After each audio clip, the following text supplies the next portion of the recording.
Je pense que la Russie est une famille aussi pour l'Afrique. C'est une famille parce que nous avons la même histoire. La Russie a consenti d'énormes sacrifices pour libérer le monde du nazisme pendant la Seconde Guerre mondiale.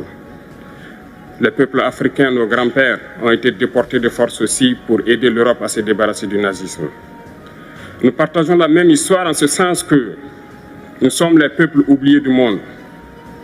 Qu'ils soient dans les livres d'histoire, dans les documentaires ou films, on tend donc à balayer le rôle prépondérant qu'a joué la Russie et de l'Afrique dans cette lutte contre le nazisme.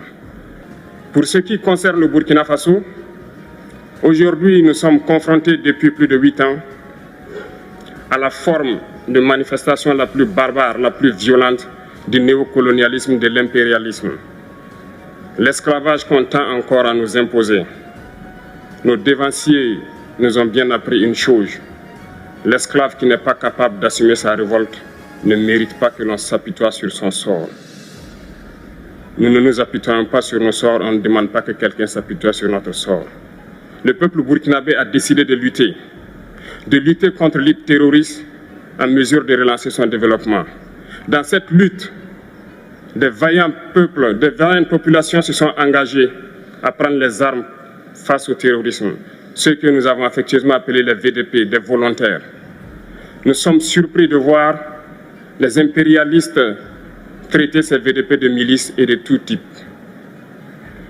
C'est décevant, parce qu'en Europe, lorsque des peuples prennent les armes pour défendre leur patrie, on les traite de patriotes. Mais là n'est pas le problème. Ce qui est le problème, c'est de voir des chefs d'État africains qui n'apportent rien à ces peuples qui se battent, mais qui chantent la même chose que les impérialistes en nous traitant de milices, en nous traitant donc d'hommes qui ne respectent pas les droits de l'homme.